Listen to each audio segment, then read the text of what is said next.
దాంతో పాటు నేను ఇంకొక మాట కూడా ఈ రాష్ట్ర ప్రభుత్వానికి ముఖ్యంగా రాష్ట్రంలో ఉండే పోలీస్ యంత్రాంగానికి చెప్తా ఉన్నా, మళ్ళీ చెప్తా ఉన్నా, మేము 2 ఏళ్లైంది ఈ ప్రభుత్వం వచ్చి. మొన్న నల్లగొండ జిల్లాలో ఏ రకంగా దుర్మార్గంగా ఈ ప్రభుత్వం, ఈ పార్టీ, కాంగ్రెస్ పార్టీ వ్యవహారం చేసిందో, మా మల్లయ్య యాదవ్ గారిని అక్కడ మర్డర్ చేసి మొదటి విడత పోలింగ్ కంటే ముందే మర్డర్ చేయడం జరిగింది.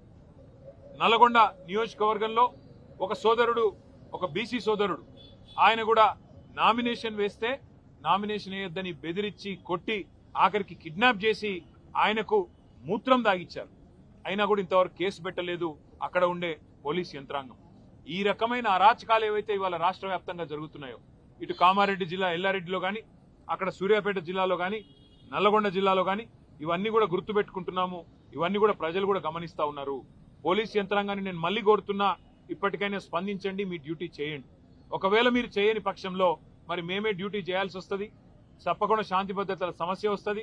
దాడికి ప్రతి దాడే సమాధానం అనుకుంటే మేము కూడా తెగబడాల్సి వస్తుంది. తిరగబడ్డప్పుడు మరి మీకే ఇబ్బంది అవుతుంది, గుర్తుపెట్టుకోమని చెప్పి కూడా కోరుతూ, రాష్ట్ర ప్రభుత్వాన్ని మళ్ళొక్కసారి నేను చెప్తా ఉన్నా, మరి రేపు మళ్ళీ ఇంకో దశ ఎన్నికలు ఉన్నాయి.